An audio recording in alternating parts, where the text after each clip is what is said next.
은유와 고조. 박규숙. 폼의 0325. 보호소에 새로 들어온 포메라니안 이름이다. 5살로 주인은 셔리라고 불렀다. 럭셔리하게 생겨서 셔리라 줄여지었다고 했다. 은유는 셔리보다 주인이 더 럭셔리하다고 생각했다. 셔리는 은유를 향해 자지러 들듯 지저댔다. 셔리 그만해. 쉿 조용. 하고 말하는 주인의 목소리는 셔리보다 앙칼졌다. 셔리는 두려움 가득한 눈빛으로 은유를 노려봤다. 우리 셔리는 방 안에서만 자랐어요. 밖에 데리고 나간 적이 거의 없어요. 그래서인지 나중에는 아예 밖에 나갈 생각을 않더라고요. 현관에서 짖기만 할 뿐 내가 외출해도 따라 나선 적이 없어요. 너무 오랜만에 하는 외출이라 겁을 먹었나? 주인 얘기는 쓸데없이 길었다. 은유는 셔리를 받아들고 몸무게를 가늠했다. 3.5kg 정도 될까? 병도 없고 예방주사도 맞았고 중성화 수술도 했다. 흰색 털에 작고 예뻤다. 은유의 품에 안겨 부들부들 떨면서도 계속 짖었다. 그러다 짖기를 멈추고 애원하는 표정으로 은유를 바라봤다. 저런 눈빛 많이 봐왔다. 하루에 2~3번쯤, 어쩌면 더 자주. 털빛도 건강하고 고왔다. 1달 전쯤 미용했는지 가장 예쁘게 자라 있었다. 발톱 털이 수북하게 자라 발톱을 숨겼고 귀엽고 생기 있어 보였다. 0325의 주인은 사흘 전 미리 전화를 줬고 약속한 시각에서 30분쯤 늦게 보호소에 도착했다. 조금 늦었죠? 미안해요. 그러나 미안함을 찾을 수 없는 밝고 여유 있는 얼굴이었다. 은유는 셔리의 머리를 매만지며 주인에게 싫지 않은 표정을 지어 보였다. 보호소 찾느라 조금 헤맸어요. 이 근처를 2번이나 지나쳤는데 겨우 찾았네요. 꼼꼼한 사람이었다면 이곳을 지나치진 않았으리라. 개 짖는 소리가 들렸을 테고 멀리에서도 키낮은 울타리가 보였을 테니 넓지는 않아도 개들이 운동할 수 있는 푸른 잔디가 깔린 마당도 있다. 셔리가 오래 머물지 않을 테니 보호소가 어떤 환경인지 주인은 관심 밖이었을 것이다. 은유는 비어있던 케이지에 셔리를 넣었다. 어머! 벌써 그것에 넣으면 어떡해요? 빨리 꺼내주세요. 주인은 화들짝 놀라며 부산을 떨었다. 꺼내서 주인에게 건네려는 순간 셔리가 바닥으로 뛰어내렸다. 은유 팔에 길게 긁힌 자국이 생겼고 핏방울이 맺히기 시작했다. 주인이 셔리를 잡으려고 뒤따라 갔다. 은유는 화장지를 떼어 핏방울을 닦아냈다. 붉은 선이 그어졌다. 셔리는 책상 밑으로 들어가거나 의자 다리 사이를 오가며 주인의 손길을 요리조리 피했다. 주인이 가방에서 간식을 꺼냈다.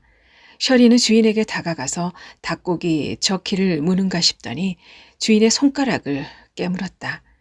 셔리는 바닥에 떨어진 저키를 물고 구석진 자리에 앉아 뜯기 시작했다. 결혼한 딸이 다음 주면 아이를 낳는다고 했다. 딸은 학교 선생으로 근무하니 자신이 손자를 키울 수밖에 없다고, 그러니 셔리를 키울 수 없다고 주인은 말했다. 5년 키운 셔리를 남에게 줄 수도 없고 그러다 길을 잃고 헤매거나 나쁜 주인을 만나서 구박이라도 당한다 생각하면 잠도 못 자겠어요.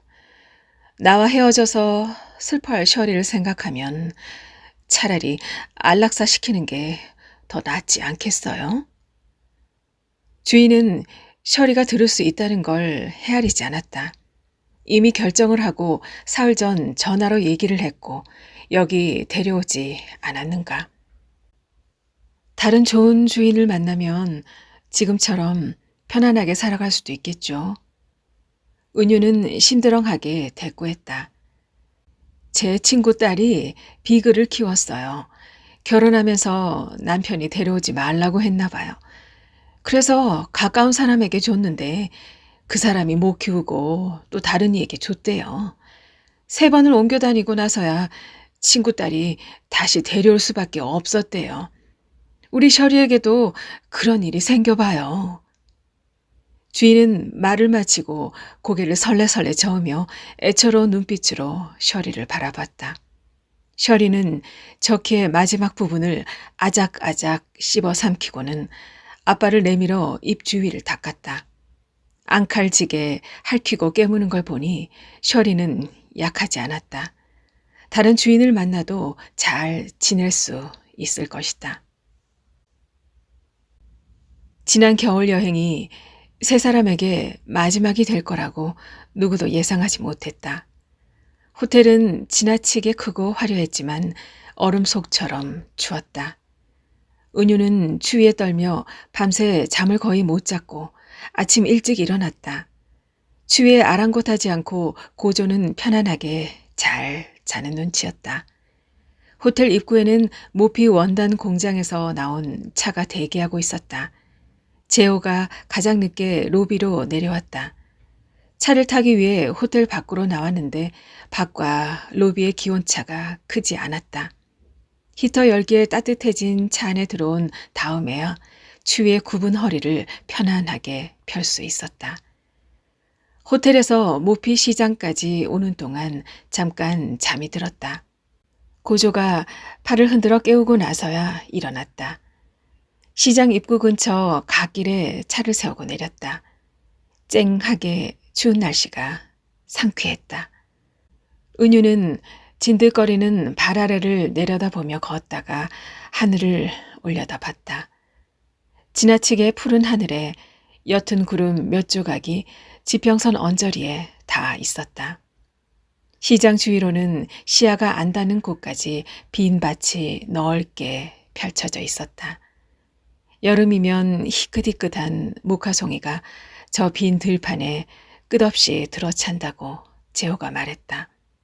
봄에 바람이 불면 건조해진 밭에서 이는 흙먼지에 부딪혀 얼굴에 상처가 생긴다고도 했다. 은유는 픽 웃고 말하는데 제호의 시답잖은 농담이 싫지는 않았다. 흙이 신발에 찐득찐득 들러붙었다. 시장 입구까지는 채 50m도 되지 않았지만 걸음을 옮길 때마다 은유는 짜증이 났다. 움푹움푹 빠지는 길을 걸으면서도 고조의 얼굴에는 웃음이 묻어났다. 이렇게 질척이는 흙길을 오랜만에 걸어본다며 오히려 즐거워했다.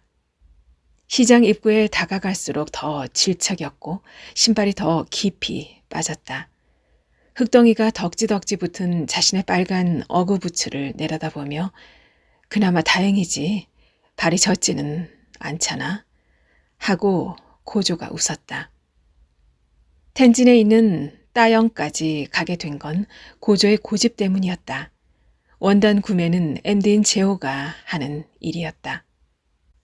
모피 원단의 생산 공정은 제호가 따영에 다녀올 때마다 되풀이해서 얘기해줬다. 고조가 굳이 그것을 봐야겠다고 오길 필요까진 없었다. 고조는 은유에게 싫으면 같이 가지 않아도 된다고 말했다.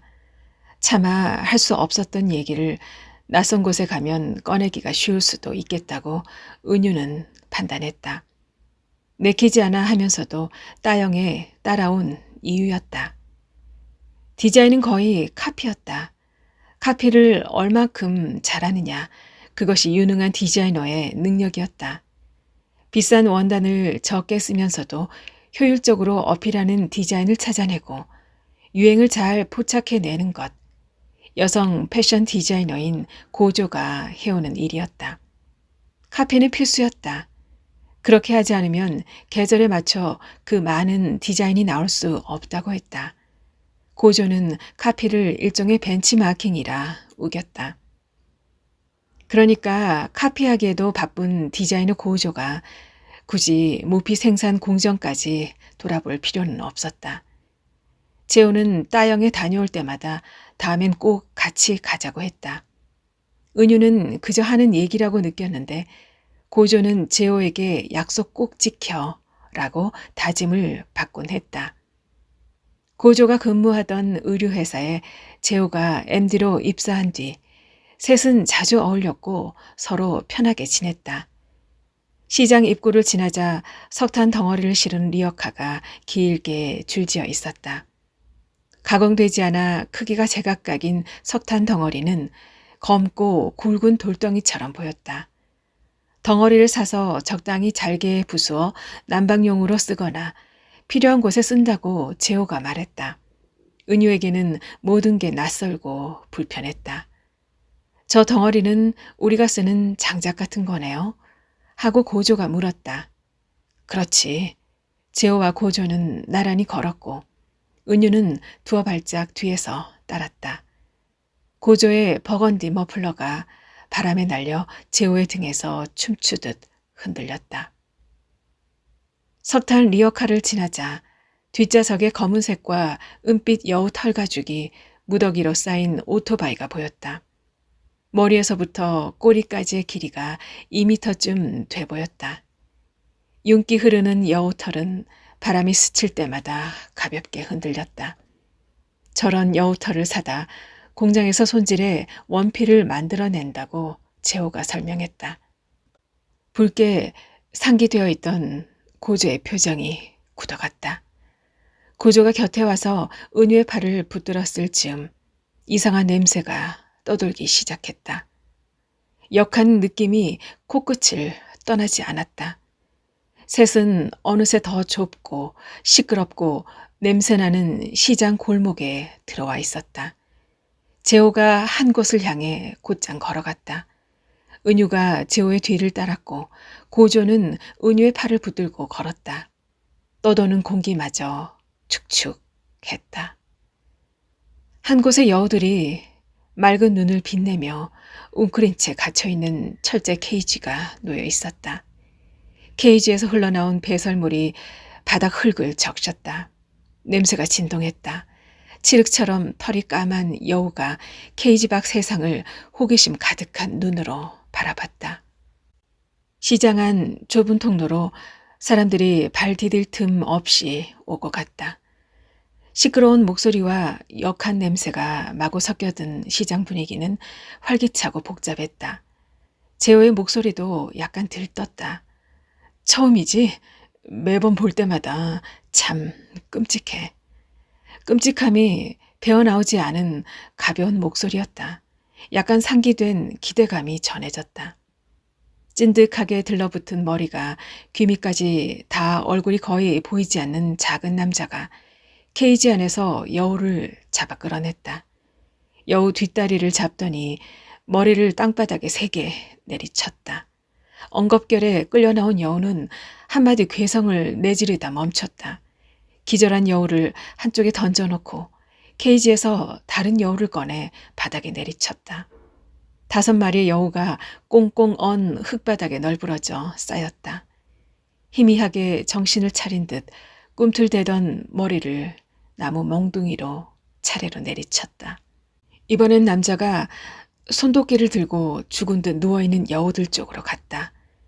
작은 베개만한 나무 토막에 여우 발목을 올리고 도끼로 내리쳤다. 뭉툭한 칼을 꺼내 여우 목에 대고 칼집을 낸 뒤 뒷다리 부분에도 몇 차례 칼집을 넣었다. 기계적이고 재빠른 손놀림이었다. 잘려나간 발목 부분에서부터 천천히 껍질을 뒤집어 벗겼다. 찍, 살 찢어지는 소리가 겨울 공기에 섞여들었다. 뒤집어 벗은 옷인 듯 벗겨진 껍질을 언 바닥에 던졌다. 거죽을 벗어 붉게 실핏줄이 드러난 여우 몸뚱이도 다른 쪽에 쌓였다. 여우가 힘겹게 눈을 떴다. 경련이라도 하듯 파닥거리는 여우 몸에서 흰 김이 피어올랐다. 산채로 껍질을 벗겨야 가죽 상태가 좋아. 재호가 덤덤하게 말했다. 꽁꽁 언 흙바닥에 검붉은 핏물이 고여갔다. 고조의 손이 차가워지고 있었다. 은유의 손을 꼭 쥐고 있었는데 손끝부터 얼음처럼 차가워가는 느낌이 또렷했다. 감기 든 사람처럼 몸까지 오돌오돌 떨었다. 상대적으로 은유의 손이 뜨거웠던 걸까? 은유는 잡은 손에 더욱 힘을 주고 몸을 꼿꼿이 했다. 달아나려는 고조를 붙잡으려는 것처럼. 뭉툭한 칼을 잡고 여우 껍질을 벗기는 남자의 손놀림엔 순발력과 기교가 있었다. 여우는 자신에게 무슨 일이 일어나고 있는지 알까? 칼이 지나는 느낌도 알아챌 수 없는 도의 경지의 손놀림을 발휘해 여우도 남자도 아무것도 느끼지 않았으면 싶었다. 찍, 껍질 벗기는 소리가 겨울 공기를 가르고 북적대는 시장의 소음 속으로 사라져갔다. 고조는 움직일 마음이 없는 건지 딱딱하게 얼어 있었다. 은유가 세게 잡아 끌어낸 다음에야 겨우 걸음을 떼었다. 그날 밤 고조가 마신 술의 양이 얼마였는지 은유에겐 오래도록 의문으로 남았다. 재호가 처음부터 중국의 백주를 권했다. 고조에게 잘 맞을 거라며 노정 공주를 시켰다. 소주도 잘 못 마시던 고조는 노정 공주를 잘 받아들이켰다. 술은 달고 부드러웠다. 목으로 넘길 때 톡 쏘는 끝맛이 호기심을 자극했다. 노정 공주를 2병째 비우고 이후로는 좀 더 저렴한 술로 몇 병 더 비웠을 것이다. 술자리는 새벽녘까지 이어졌고 부축을 받고 숙소로 들어왔던 고조는 다음 날 깨어나지 않았다. 따영 병원에서 며칠을 보내고 여전히 의식을 회복하지 못한 채 고조는 은유와 함께 귀국했다. 병원에서 나는 냄새는 갈 때마다 불편했다. 몸속까지 끈질기게 파고들 것 같은 냄새는 익숙해지지 않았다. 고조의 병실은 3층이다. 천천히 계단을 걸어 올라갔다. 3층까지 오르는 동안 뭔가를 정리하고 싶었지만 늘 아무런 결정도 내리지 못한 채 은유는 병실 문 앞에 서 있곤 했다. 침대에 누운 채 두 눈을 뜨고 있는 고조를 마주보며 앉았다. 저런 눈빛, 하루에도 몇 번씩 부딪히는 눈빛이다. 뭘 원하는지 알 것 같다. 다 들어줄 순 없다. 밖으로 나가고 싶겠지. 배가 고파서 먹을 것을 달라고 할 때의 눈빛도 저렇다.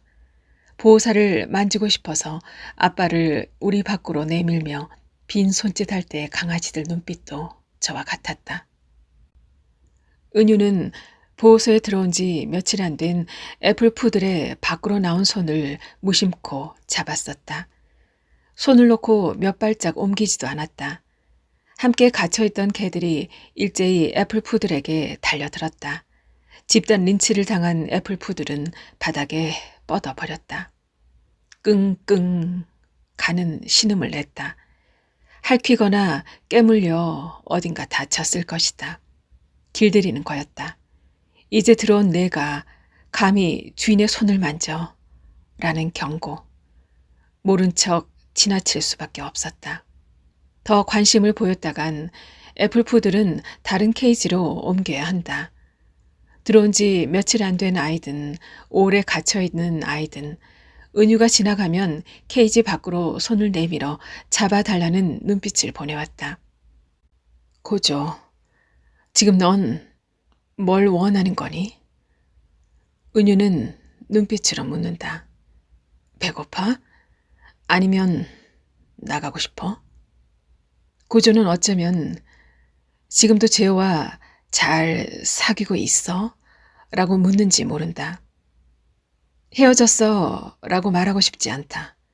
내가 편안하길 바라지 않으니까. 내가 대답할 때까지 그런 눈빛을 나에게 보낼 거지? 넌 말이 많았어. 원하는 게 있을 땐 주저없었어. 그런 내가 부담스럽게 느껴질 때가 얼마나 많았는지. 너에게 관심을 거두면 곧장 불이익이 따라왔지. 중학교 3학년 때였다. 담임 선생님이 참고서를 줄 테니 은유에게 교무실로 따라오라고 했다.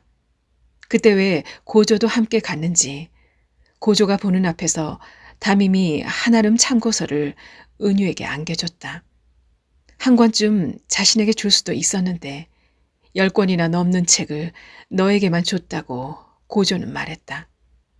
다음 날 고조는 담임에게 반장을 그만두겠다고 했고 은유가 반장을 넘겨받았다. 담임은 다시 반장 투표를 하는 건 번거롭고 성적도 가장 낮고 여러모로 은유가 적합하다고 했다. 자존심이 약간 상했지만 담임의 결정을 거부할 수도 없었다. 물려받았다는 게 견딜 수 없이 싫었다. 처음부터 반장을 했더라면 이런 일을 겪지 않았을 게 아닌가. 너 누워 있으면서도 그런 기억 떠올리곤 하니? 내가 도무지 말이 없으니 어떤 마음인지 궁금해서 미칠 지경이지? 언제까지 누워 있어야 하는지, 내 부모님은 언제 또 볼 수 있는지 궁금할 거야. 나는 말이 없는 편이었어. 그러니 너를 만나러 와서 말이 없는 건 당연한 거야. 뭘 숨기려고 얘기를 안 하는 게 아니야. 얘기해도 너는 반응도 없잖아. 눈을 깜빡이거나 몸을 뒤치거나 나를 빤히 바라보거나 해보란 말이야. 너의 피부는 여전히 곱구나. 살도 찌지 않았어. 살짝 들린 야윈 콧날로 품위를 드러내고 싶겠지만 글쎄, 나 말고 친구들 얼굴 본 지도 꽤 오래됐지. 내겐 나뿐인 거야. 예전에도 그랬던 것처럼. 매주 수요일마다 널 찾는 것도 나뿐일 거야. 처음엔 부모님도 자주 왔었는데 너무 먼 길이잖아. 친구들도 몇 번 왔었지. 모두에게 잊히는 시간이 너무 짧아 내심 놀랐어. 너를 이곳에 입원시킨 건 내 뜻이었어. 고등학교에 입학하면서부터 같이 살아왔으니까. 너를 내가 책임지는 건 당연해. 병원에 떠도는 이런 냄새, 따영에 갔을 때 시장에서 맡았던 것보다 덜하다고 생각하지? 자주 오고 싶진 않아. 병원에 떠도는 냄새 때문에라도. 내 곁에 오래 앉아 있지 않는다고 원망하지 마. 언젠가 너에게 주저리 얘기할 때 내 말이 옳지 않다고 여겼는지 넌 땀을 흘리며 입술을 움직이려고 한 적이 있어. 틀린 얘기를 하더라도 넌 듣고 있어야만 하는구나. 재호와 노정공주를 마실 때 넌 나를 화나게 했지. 재호는 왜 너에게 더 친절했는지 마치 내가 아니고 너를 좋아하는 사람처럼 굴었지. 그날은 내가 재호와 연인이 되었다고 너에게 처음 말한 날이었어. 그 말을 듣고 내가 화난 사람처럼 굴었지. 그래서 재호가 너에게 친절했을 거야. 난 그게 싫었고. 은유는 고조를 바라보며 눈빛으로 소리쳤다. 고조 맞은편 침대는 조용했다. 치매를 앓는 할머니 주변에 가족들이 몇 보였다. 두런거리는 말소리도 들리지 않았다. 60을 넘긴 아들은 일주일에 2번 꼬박 병원에서 보내며 할머니를 돌본다고 했다. 할머니는 그가 아들인지 보호사인지 구별하지 못했다. 아들은 젊었을 때 어머니에게 너무 많은 불효를 저질렀다고 했다. 일주일에 이틀 간호하는 시간을 얻기 위해 아들은 직장까지 옮겼다. 그로 인해 이혼했는데 어쩔 수 없는 일이었다고 했다. 그게 이혼의 원인이었는지 어차피 이혼할 관계였는지 알 수 없다. 당자의 말이 그렇다면 그렇다고 믿을 수밖에. 할머니는 아들이 오면 환자복을 벗고 예쁜 외출복으로 갈아입었다. 대단한 외출이 기다리고 있는 것은 아니었다. 병원 정원을 산책하거나 멀지 않은 마을길을 걸어 돌아올 뿐이었다. 할머니의 옷장에는 화려한 색의 외출복이 빼곡히 걸려 있었다. 고조의 옷에 대한 안목은 남달랐다. 신발, 가방도 고조의 것이 되면 특별해 보였다. 교복마저 어딘가 다르게 고쳐 입었다. 손수 고쳤기 때문에 누구와도 같지 않았다. 고조에게 부탁해 은유도 교복을 고쳐봤지만 느낌은 달랐다. 은유는 고조에게 너와 다르게 고쳤다고 우겼다. 고조가 처음 패션 디자이너가 꿈이라고 말했을 때 한편으로는 수긍하면서도 충격을 받았다. 은유도 패션 디자이너가 꿈이었다. 그 말을 은유가 먼저 하지 않았을 뿐이었다. 고조가 없을 때만 은유는 친구들에게 패션 디자이너가 꿈이라고 말할 수 있었다. 늘 한 발 앞에 가는 고조가 싫었다. 은유는 패션 디자이너의 꿈을 버렸다. 친구들이 둘이 언제나 손을 잡고 긴 복도를 걸어 화장실을 다녀오던 일을 잊을 수 없다고 말했다. 둘이 싸우는 것도 남들 눈에 띄게 해서 졸업 후 모일 때면 수다거리를 제공했다. 고조는 목소리 크게 덤볐고 은유도 차분하고 조용하게 따지기 시작하면 싸움은 팽팽했다. 2시간이 훌쩍 지나도록 말싸움이 그치지 않을 때도 많았다. 긴 말싸움이 지겨웠던지 고조가 의자를 들어 은유에게 던진 적도 있었다. 그렇게 싸운 다음 날에도 둘은 손을 잡고 화장실을 오갔다며 친구들은 놀렸다. 은유는 병원을 찾을 때마다 고조의 옷을 갈아입혔다. 늘 같은 디자인의 환자복이다. 어떤 옷이든 세상에 하나밖에 없는 것처럼 잘 어울렸던 고조의 예전 옷들은 거의 버렸다. 이제 은유는 그런 것들에 질투할 필요가 없어졌다. 고조의 신발을 훔치고 싶었던 적도 많았다. 카피에 불과했지만 포인트를 잘 잡아 약간씩 변화를 준 스케치들로 채워진 고조의 디자인북을 찢어버리고 싶은 마음도 사라졌다. 고조는 누워서 얕은 숨만 내쉬고 있었다. 어제 박스 12개가 나갔다. 은유는 죽은 강아지를 신문지에 둘둘 말아 박스에 4마리씩 넣어두었다. 2주에 한 번 박스를 처분하기 위해 폐기물 수거 트럭이 왔다. 기사는 바퀴 달린 케이지에 박스를 4개씩 싣고 냉동차로 옮겼다. 말티즈 0332. 보호소에 들어온 지 2주일이 지났다. 7살이면 많지도 적지도 않은 나이다. 들어올 때부터 약했다. 재분양의 기대는 포기했고 지금껏 살아왔던 것도 기적처럼 느껴졌다. 혀가 밖으로 밀려 나왔고 입 주변은 찢어져서 입을 다물지 못했다. 먹이도 스스로 먹지 못해서 매일 유동식을 주입했다. 삐져나온 혀로 숨을 꼴깍꼴깍 들이마시면 주사기로 흘린 먹이가 목 안으로 넘어갔다. 목으로 넘어가는 것보다 밖으로 다시 흘러나오는 양이 더 많았다. 하루 5번 빠뜨리지 않고 은유가 해오던 일이었다. 한꺼번에 많이 먹을 수 없어 자주 적은 양을 줄 수밖에 없고 워낙 못 먹다 보니 소화력이 점차 약해졌다. 0332는 조금씩 기운을 잃어갔다. 2주 동안 잘 버텨주었다. 잘 못 먹어서인지 뼈마디도 약했고 전체적으로 홀쭉했다. 길게 자란 거친 털은 뭉쳐서 샴푸를 해도 풀리지 않았다. 은유는 털을 깎아야겠다 생각은 했다. 0332를 케이지에서 꺼내 안아들고 책상 위에 놓았다. 은유를 빤히 바라봤다. 은유는 0332를 볼 때마다 숨을 쉰다는 것이 오히려 고통이 아닐까 싶었다. 은유의 팔에는 강아지들이 핥힌 길고 가는 상처들이 많았다.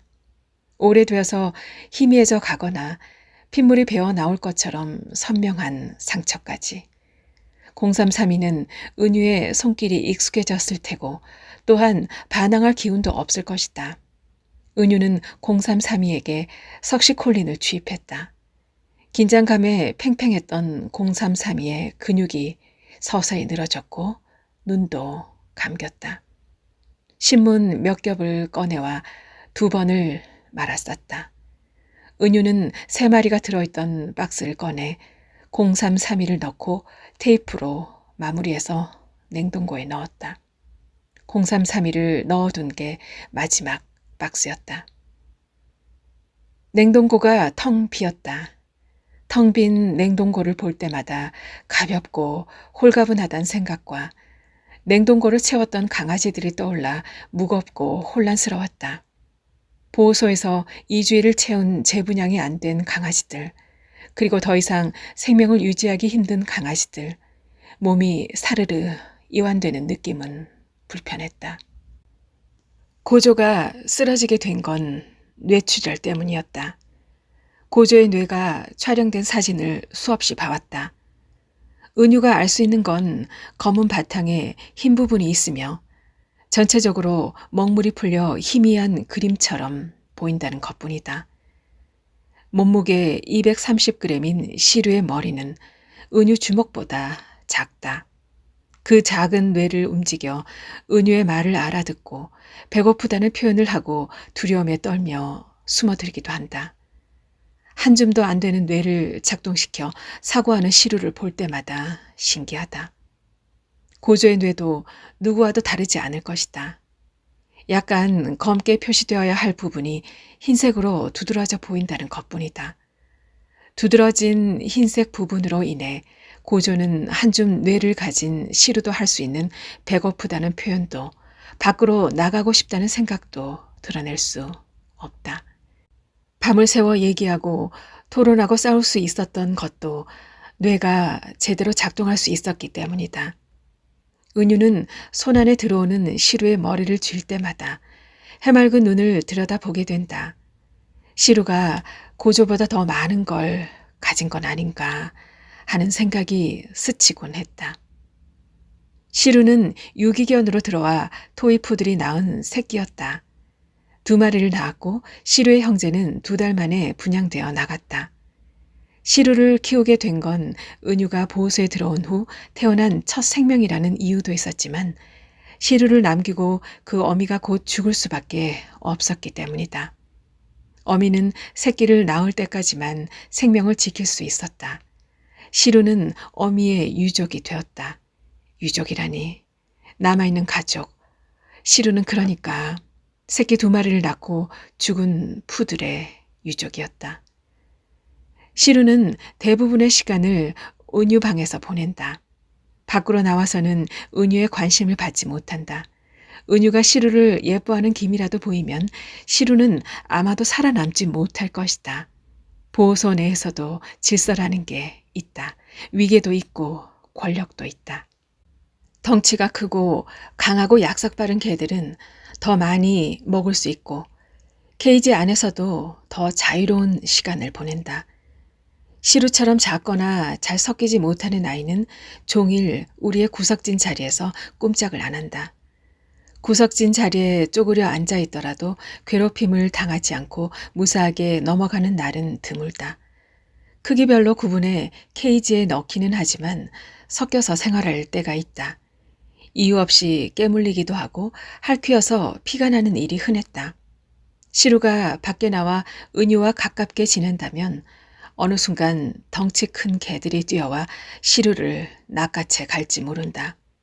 시루는 은유 방에 갇혀 있고 밖으로 나와서는 멀리서 은유를 바라볼 수밖에 없다. 은유의 보호를 받는 대신 혼자 방 안에 갇히는 대가를 받아들이고 있다. 시루는. 재호와 헤어진 건 시루 때문이었을까? 나보다 시루를 더 많이 사랑하는 것 같아. 재호가 떠나겠다고 말하기 전 은유에게 머뭇거리며 꺼낸 첫마디였다. 친구로 몇 년을 지냈고 사귀자라는 말을 꺼낸 이후 얼마 되지 않았을 때였다. 그래, 그게 물음이었고 답이었다. 고조가 없는 둘만의 시간이 지루하고 어색해졌었다.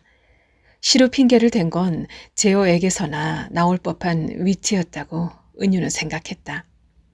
재호가 다녀갔다. 헤어진 후 첫 방문이었다. 시루가 꼬리를 흔들며 반겼다.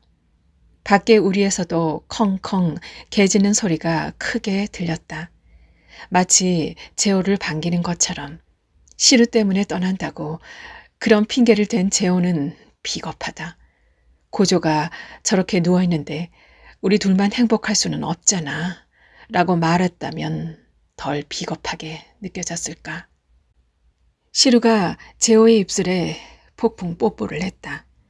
얇고 가는 시루의 혀는 재호의 입술과 코를 턱을 핥고 또 핥았다. 냄새를 다 핥아 없앤 시루가 재호의 품을 빠져나와 은유의 품에 안겼다. 시루에게서 재호의 냄새가 났다. 재호의 코에서 맡아지던 얄팍하고 인색한 냄새. 차라리 진하거나 진해서 역겹거나 처음엔 좋았다가 잠시 후 역해졌다면 그 냄새를 좋아하지 않았을 것이다. 인색하고 얄팍해서 더 간절했던 냄새였다. 시루에게서 아주 짧게 재호의 향이 났다. 익숙한 손놀림으로 재호가 커피를 내렸다. 시루는 재호의 발끝을 졸졸 따라다녔다. 창밖에 잣나무 이파리는 여전히 누르스름했다. 잣송이가 창 아래 가까운 곳에 떨어졌는지 향이 흘러들었다. 떨어질 때 부서졌거나 짓이겨진 잣송이를 코에 대면 머리가 어지러운 독 같은 향이 배어나왔다. 공기 중에 떠돌다 날아든 향은 부드럽고 향긋했다. 누워있는 고조의 눈빛에서 보이는 원망과 간절함과 무언가 말하고 싶은 것, 그렇지만 아무런 말도 할 수 없는 고조의 상태가 은유는 독 같다고 여겨졌다. 어렸을 때 고조는 은유의 청바지가 크고 헐렁해서 다리가 멸치 같아 보인다고 말했다. 은유는 무심코 고조를 밀쳤다. 고조는 보도블록 모서리에 부딪혀 정강이가 찢어졌다. 고조의 정강이에서 피가 흘러 흰색 컨버스 운동화가 빨갛게 물들어 갔다. 둘 다 놀라서 두 눈만 뜬 채 잠시 어떤 말도 하지 않았다. 멸치가 아니야. 중얼거리며 은유는 도망쳤다. 고조가 책가방을 들고 절룩이며 은유의 집 앞을 지나가길 오래 기다렸는데 그날은 볼 수 없었다. 고조의 정강이에 크게 흉터가 남았다. 재호가 입은 자주색 칠부 바지 아래로 정강이 뼈가 도드라져 보였다. 카키색 가죽 스니커즈와 바지의 조합이 잘 맞았다. 재호의 손놀림은 침착하고 정갈했다. 수동식 커피 머신에서 떨어지는 탄자니아 AA의 향이 잣향을 눌렀다. 석 잔을 내리곤 했던 재호는 이제 두 잔만 내려도 될 것이다. 세 사람은 모두 커피를 지나치게 좋아했다. 인터넷에서 커피 맛집을 찾아 200g씩 주문을 했다. 커피를 마실 때 전문가인 것처럼 맛을 평가하곤 했다. 커피 맛은 자주 달랐고 평가는 크게 다르지 않은 말들로 마무리할 수밖에 없었다. 조금씩 구별되는 맛을 막 그대로 표현하고 싶었지만 어떠한 낱말로도 적확하지 않았고 매번 비껴갔다. 은유가 재호와 사귀는 사이라는 말을 했을 때 고조는 적확하게 의미를 짚고 싶었을 것이다. 고조와 재호가 회사 동료로 만난 이후 셋은 오래 친구로 지내왔을 뿐이었다. 고조는 얘기를 듣고 표정이 굳어졌다. 말이 적어졌고 술 마시는 속도가 조금씩 빨라졌다. 고조가 쓰러지던 날 셋은 모두 취했고 고조가 더 많이 마셨을 리도 없었다. 많이 마신 술 때문이었는지 충격 때문이었는지 여전히 오리무중이다. 고조는 테이블에 엎드려 잤고 더 오래도록 마시던 재호와 은유가 일어서려 할 즈음에 고조는 의자 아래로 쓰러졌다.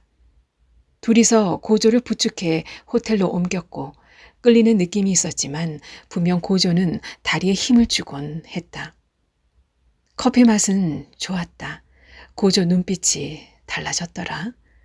재호는 누르스름한 잣나무를 바라보며 얘기했다. 은유도 그쪽에 눈빛을 두었다. 창밖 잣나무 잎은 누르스름했다. 키우던 장수풍뎅이 애벌레를 잣나무 아래 묻었던 다음 해부터 잎에 누런 빛이 감돌았다. 고조는 실증을 잘 냈다. 장수풍뎅이를 몇 달 기르더니 못 키우겠다며 애벌레를 잣나무 아래 묻었다. 물고기도 기른 적이 있었고 자라도 길렀다. 은유와 헤어진 후 재호가 고조에게도 발길을 끄는 줄 알았다. 은유는 묘한 배신감을 느꼈다. 할 말이 있는 사람처럼 내 눈을 오래 바라봐. 무슨 말일까 궁금해. 재호는 혼잣말처럼 다시 중얼거렸다. 시루가 꼬리를 흔들며 테이블 아래에서 은유와 재호를 번갈아 올려다 보았다. 처음 잣나무 이파리가 누렇게 변해갈 즈음 나무 아래를 파보았다. 까맣고 부드러운 부엽토 속에 애벌레들이 꿈틀거리고 있었다. 고조가 묻었던 것보다 훨씬 많았다. 은유는 다시 흙을 덮었다. 잣나무와 애벌레는 서로 공생관계를 유지한다고 했다. 애벌레를 모두 없애버리면 잣나무 또한 살아남을 수 없다. 처음부터 없었다면 모르지만 이미 서로 깊숙이 관계를 맺고 있다고 했다. 잣나무 잎이 누렇게 변해가는 걸 보고 조경 전문가에게 물은 적이 있었다. 장수풍뎅이 애벌레가 잣나무 아래 털을 잡았고 잣나무에 가는 양분 일부를 차단하거나 보내는 역할을 한다고 했다. 서로에게 기대면서도 괴롭히는 사이 잣 열매는 여전히 크고 단단했다. 재호는 커피 2잔을 다시 내렸다. 커피콩은 고조가 수동 그라인더로 갈았었다. 그라인더가 작아 2번을 갈았다. 셋이 2잔씩의 커피를 마시려면 2번을 갈아야 했다. 은유는 재호가 커피를 갈고 내리는 걸 바라보았다. 셋은 휴일이면 커피를 마시며 잣나무가 보이는 마당을 내려다보며 무슨 얘긴가를 끊임없이 주고받았다. 고조는 출퇴근 시간이 너무 길어서 이사 가고 싶다는 얘기를 자주 했는데 행동으로 옮기진 않았다. 중학교를 졸업하고 고향을 떠나올 때부터 은유는 고조와 함께 살았다. 도심을 한참 벗어난 보호소에 딸린 집으로 이사 올 때 고조와 함께 오는 것이 은유는 당연하다고 생각했다. 재호가 은유를 바라보며 고조에게 같이 갈까? 하고 물었다. 아니, 은유는 거절하고 혼자 병원에 왔다. 은유는 빤히 눈을 뜨고 누워 있을 고조를 떠올리며 소리나지 않게 문을 열었다. 잠깐 사이 고조는 잠이 들었다. 큰 한숨이 절로 튀어나왔다. 고조는 하루의 대부분, 아니 전부를 잠으로 채운다. 고조의 앞자리 할머니 상태가 위급해 보였다. 60이 넘은 아들은 할머니 손을 꼭 잡고 눈물을 흘리며 앉아 있었다. 아들의 동생인 듯한 남자, 그리고 며느리 혹은 딸인 듯한 여자, 손자인 것처럼 보이는 젊은이까지 할머니 침대 주변에서 있거나 앉아 있었다. 의사며 간호사가 번갈아 할머니를 살폈다. 조용하지만 서두르는 기색이 엿보였다. 침대 주변을 커튼으로 대충 가렸지만 그들의 숨소리까지 들렸다. 여자는 훌쩍이거나 가늘게 흐느꼈다. 진심이 느껴지는 울음이었다. 은유는 고조의 손을 잡았다. 살이 조금 더 내려 정맥이 도드라진 손은 부드럽지만 차가웠다. 만지작거리다 자신도 모르게 꼭 눌렀다. 손을 살짝 빼는 느낌이 들어 깜짝 놀라 고조를 바라봤다. 잠에 취한 눈빛이었지만 점점 또렷하게 눈동자를 굴렸다. 무슨 말인가를 하고 싶어 하는 것 같았는데 입이 벌어지지 않았다. 잘 잤어? 일어났어? 머릿속에서만 무수한 말들이 오갔다. 마주보는 서로의 눈빛에서 감정이 읽혔겠지만 그건 의심만 더해갈 뿐이었다. 나 지금 불편해. 라고 하는 말을 내가 미워 라고 읽을 수도 있었다. 고조가 입을 다물었으니 은유도 다물었다. 말들은 오해만 더했다. 그런 오해 때문에 숱하게 싸웠고 숱하게 사과했다. 차가웠던 고조의 손이 따뜻해졌다. 은유는 손을 꼭 눌러주고 시트 위에 놓았다. 가방에서 책을 꺼내 읽으려다 옆 침대를 바라봤다. 어느새 텅 비어 있었다. 고조에게 신경 쓰는 사이 발소리도 듣지 못했는데 사람들은 사라지고 할머니마저 보이지 않았다. 커튼은 거쳤고 시트마저 벗겨졌다.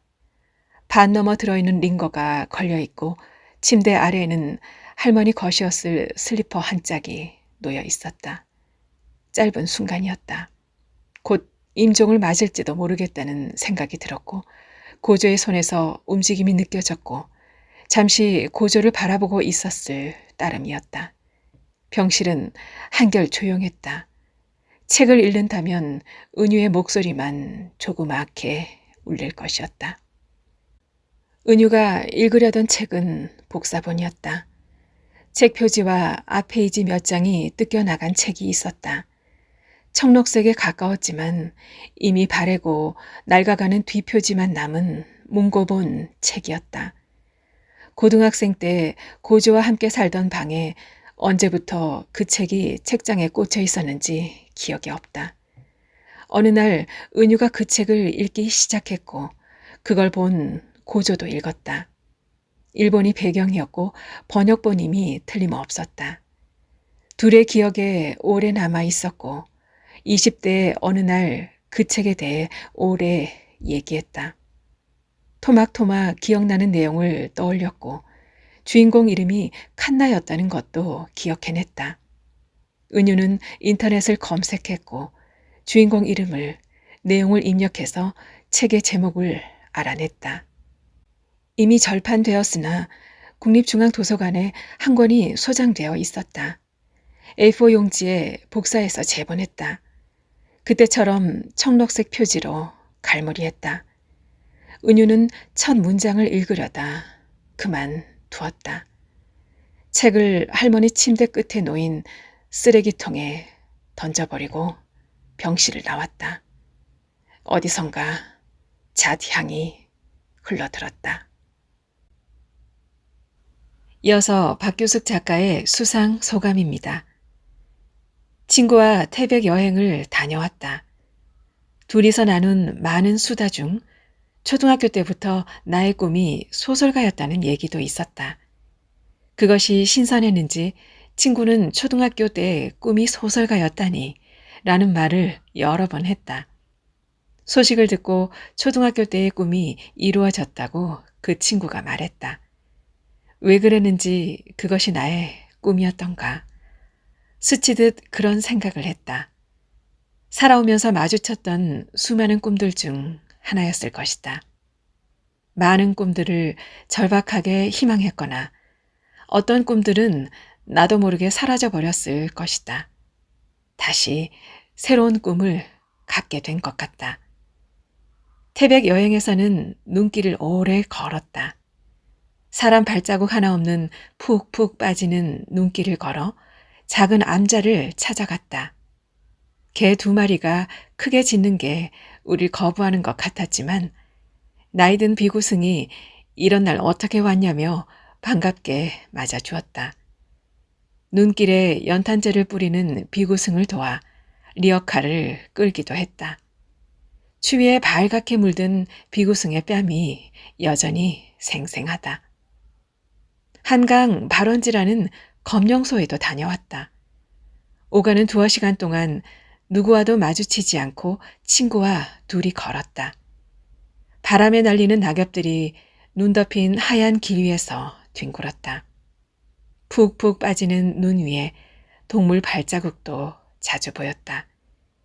눈이 녹으면 흔적 없이 사라질 발자국이겠지만 친구와 두리번거리며 열심히 찾았다. 누군가 봐주지 않더라도 내내 무엇인가를 열심히 할 것 같다. 당선 전화가 온다면 서울예대 박기동 선생님에게 맛있는 걸 사드려야겠다는 다짐을 오래 해오고 있었다. 겨우 5개월을 못 기다려 주시는 선생님. 선생님이 계시지 않은 이곳이 한없이 서러웠다. 많이 감사하고 죄송합니다. 한신대 최수철 선생님.